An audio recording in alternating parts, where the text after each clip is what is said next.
Moja kwa moja nami niingie katika kutumia dakika zangu 15 kama ambavyo walivyoweza kutumia wenzangu. Bahati mbaya nimewekwa baada ya mtoto wa Tandika, Sheikh Muharram Ziwanda, mtoto wa Tandika. Yeye anatandika na mimi napiga mateke. Mada yangu, Mheshimiwa Mufti, inasema kuliombea taifa ni katika mafunzo ya Uislamu. Huenda wako watu ambao ni wavivu wa kufikiri, wanaweza kusema kama walivyotangulia mashekhe kusema kwamba sisi hapa tulipo ni machawa na tunachokifanya siyo jambo sahihi.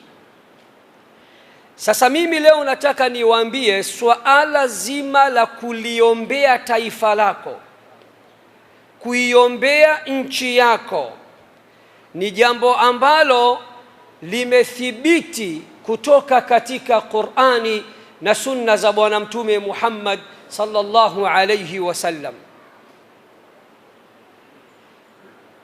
Tumchukue Khalilullah Ibrahim alayhi wa ala nabiyina afdalu salati wassalam. Nabii Ibrahim alayhi salam, bakhti nzuri, anakubalika katika dini zote.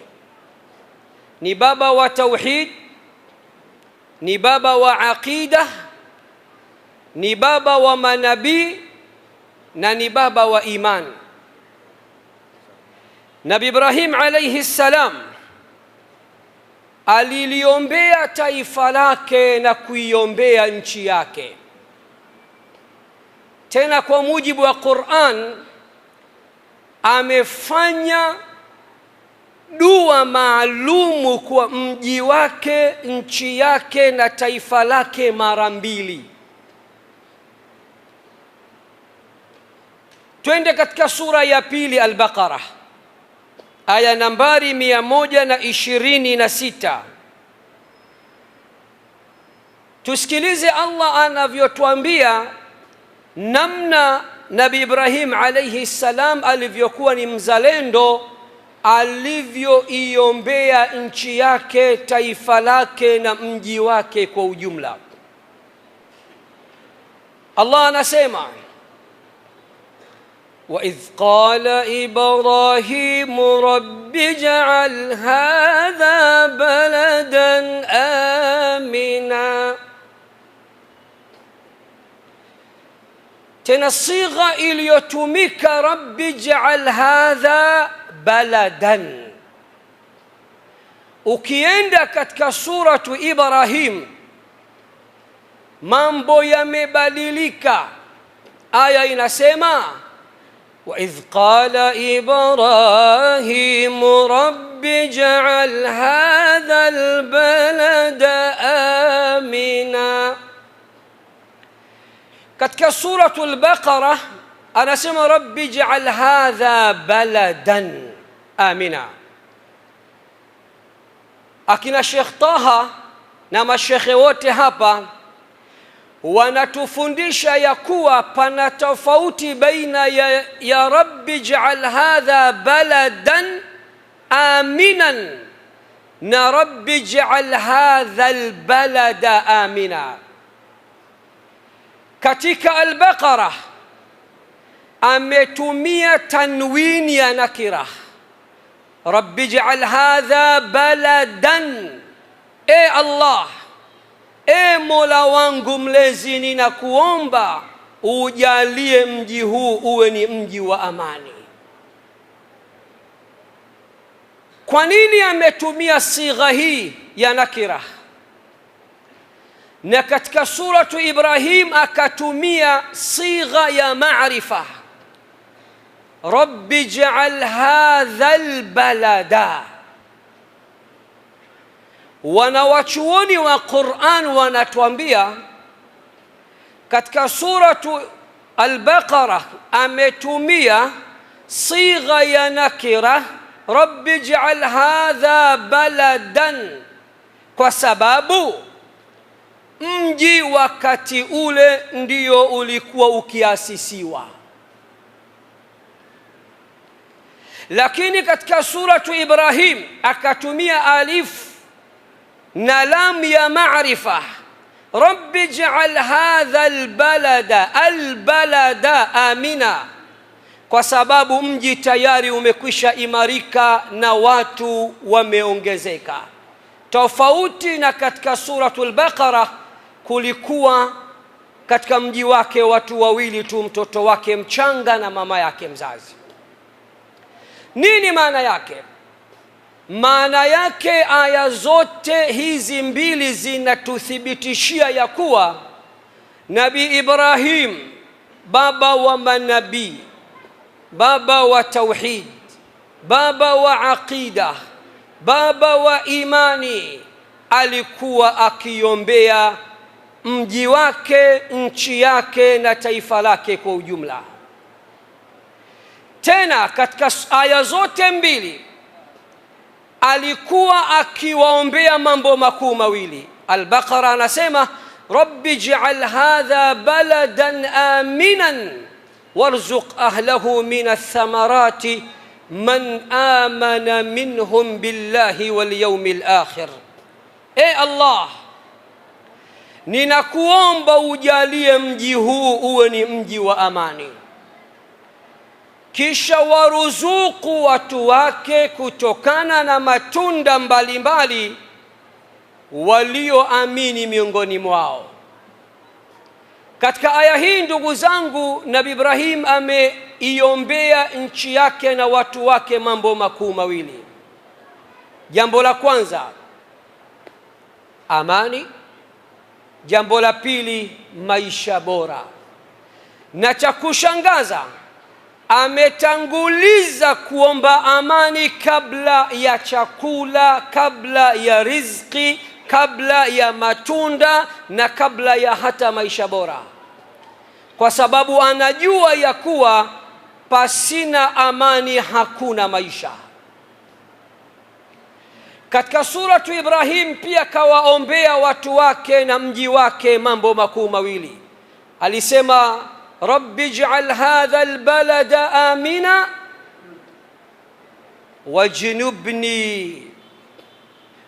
wajnubni wa baniya an na'budu al-asnam.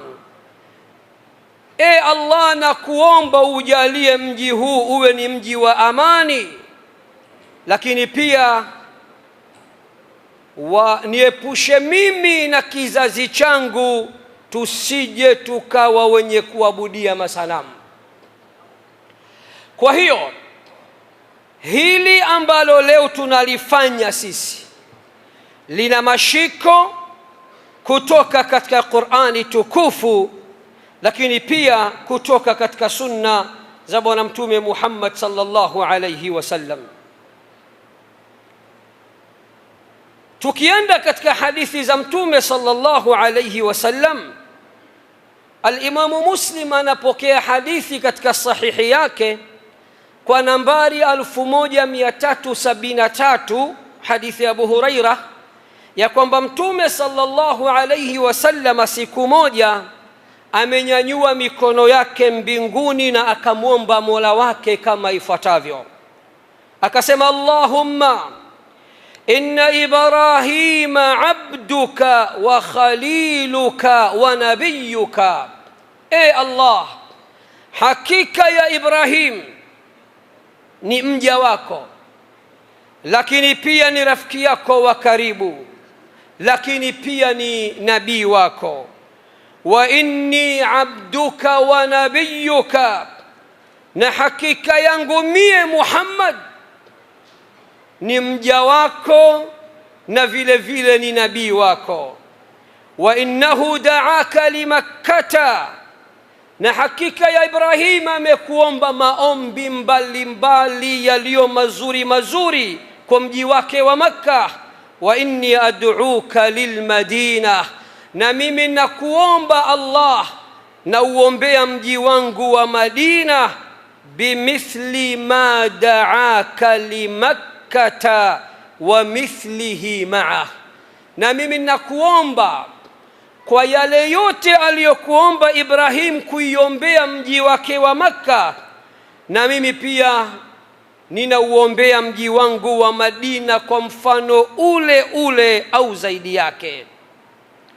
Kama hili alitoshi ndugu zangu, al-Imamu al-Bukhari anapokea hadithi bwana mtume sallallahu alayhi wasallam alikuwa akisema, Allahumma ij'al bil madinati dhi'fai ma ja'alta bimakkata min albaraka.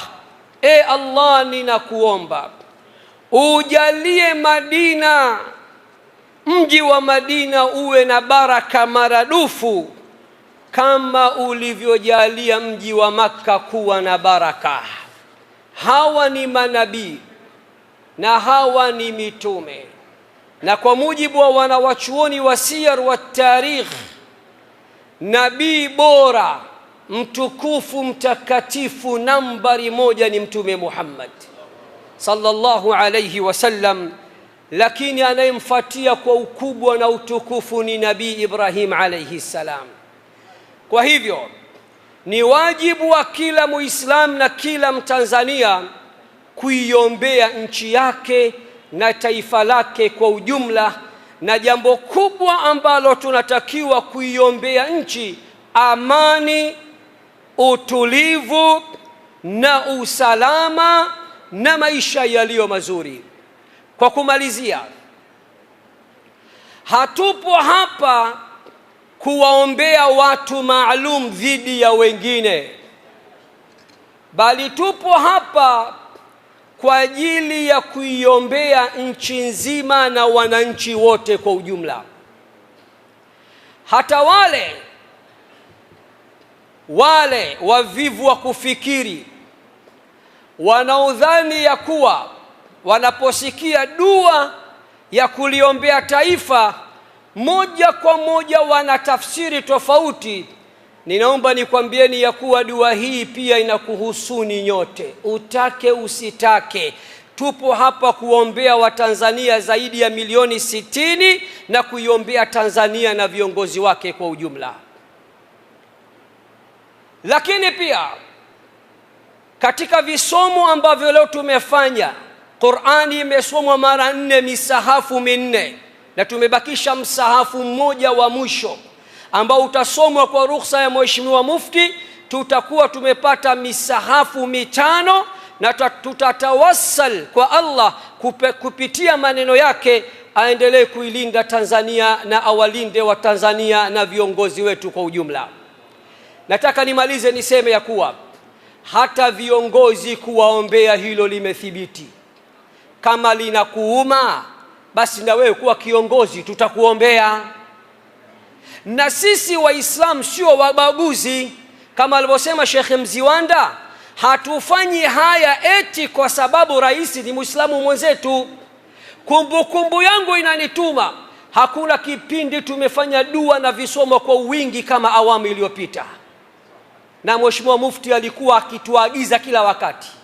Awamu iliyopita kulikuwa na nini? Corona, si mnakumbuka? Kila dakika Mufti anatoa tamko, mashekhe wote, viongozi wote, dua, visomo, Mungu ailinde nchi hii, corona ipeperuke, isiingie, sijui ugonjwa gani usiingie. Je, rais wa awamu ya 5 alikuwa Muislamu wenzetu? Sisi Waislamu sio wabaguzi na hatupaswi kuwa wabaguzi. Tutaendelea kuiombea nchi hii na viongozi wake, hata kama Mama Samia akimaliza awamu yake. Atakayeingia tuko naye, tutamuombea Mungu amsimamie, amwezeshe, na Mungu aisimamie taifa letu. Namuomba Allah, nasema Allah nakuomba uilinde Tanzania. Allah nakuomba uwalinde wa Tanzania. Allah nakuomba uilinde nchi yetu na uishushie kila la kheri na kila la baraka. Allah endelea kujalia nchi yetu iwe nchi ya amani na usalama na maelewano.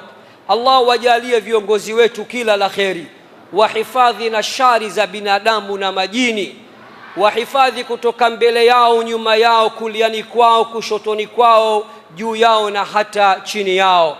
Allah pokea dua zetu. Hadha wa sallallahu wa sallama wa baraka ala nabina Muhammad walhamdulillahi rabbil alamin. Nikusalimuni, sijui kama nimekusalimuni au sijatoa salamu.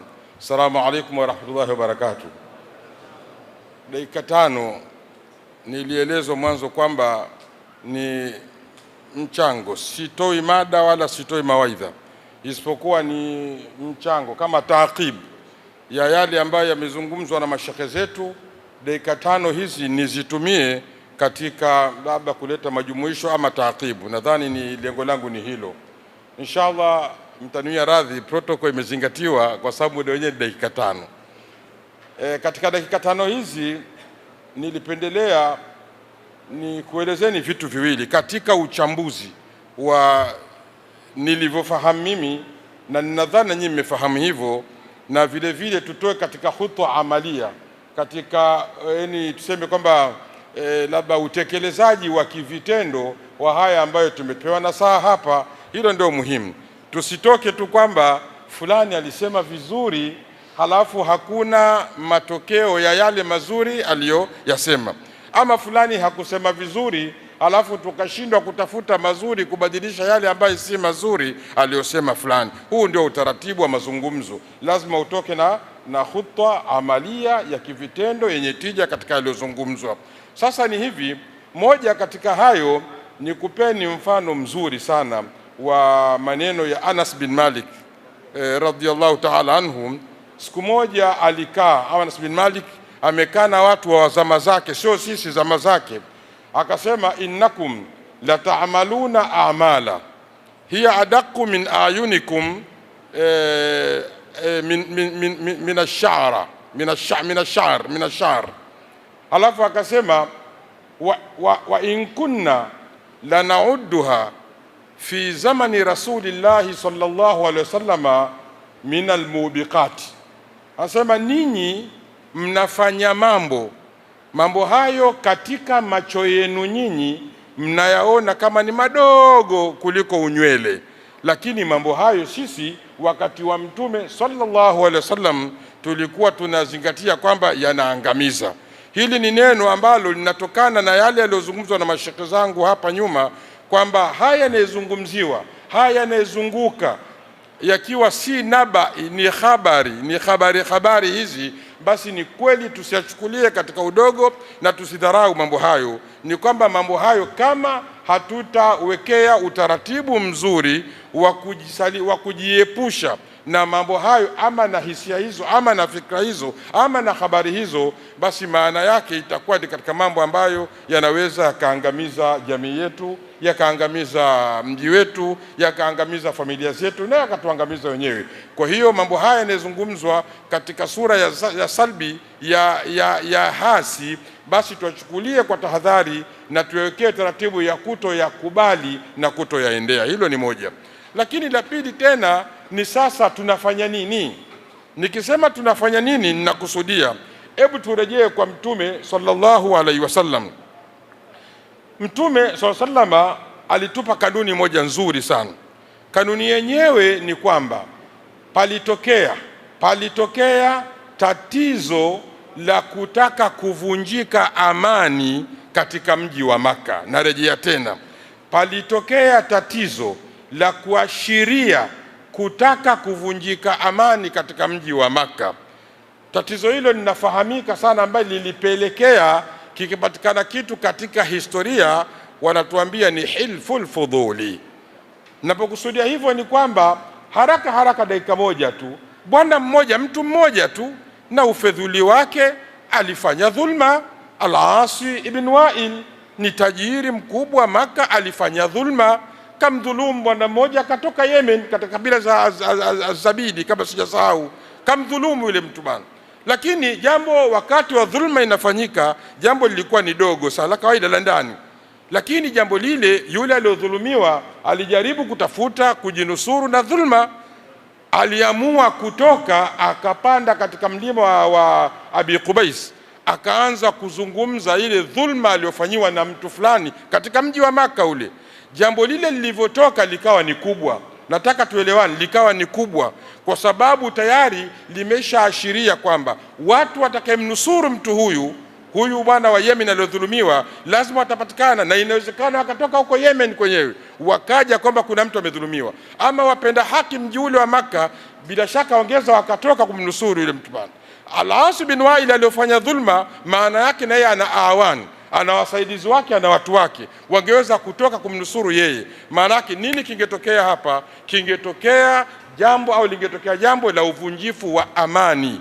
Lakini alitokea mtu mmoja tu huyo, Az-Zubair ibn Abdul Muttalib, ammi wa Mtume sallallahu alaihi wasallam. Alitokea yule bwana akaona haiwezekani hapa, ishara imekuwa ni mbaya, amani ishavurugwa, amani itavurugika, ni viashiria vya kuvunjika amani. Alichofanya yule bwana Zubair ni kuwapitia matumbo ya Makuraishi matukufu pale, wakakusanyika katika nyumba ya bwana mmoja akiitwa Abdullah bin Jadaan, wakakaa pale wakaweka kiapo kwamba mambo haya yasifanyike hapa. Maana yake nini? Ni kwamba waliweka utaratibu wa kuhakikisha kwamba amani iendelee na amani ilindwe katika utaratibu waliouona wao.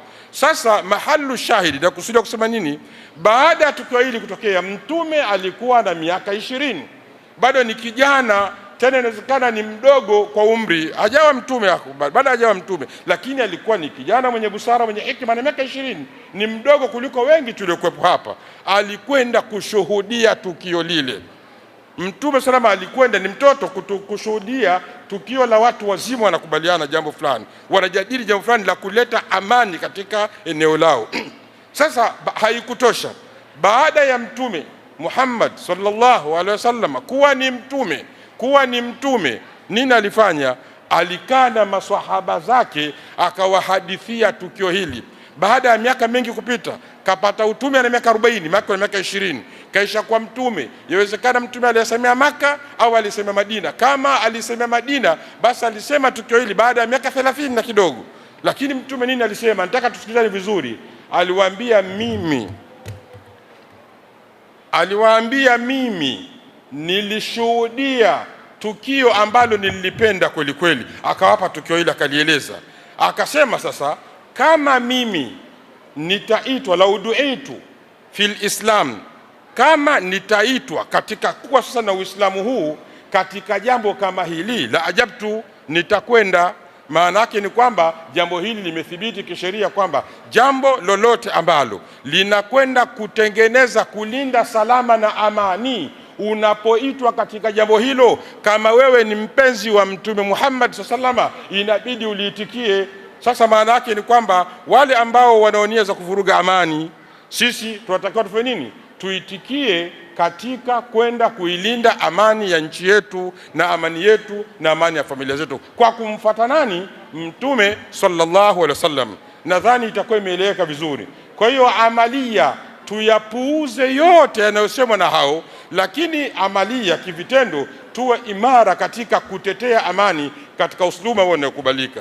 Nadhani maneno yangu dakika 5 atakuwa natosha, na baada ya hapo labda na mimi nitoe tu kidogo wito. Sisi kama Hayatul Ulama wanazuoni tulikaa tukaangalia kwamba vita ya kumwomba Mwenyezi Mungu ni kubwa. Tumuombe Mwenyezi Mungu sana, tumbembeleze ili amani ipatikane na iendelee kuwepo katika nchi yetu.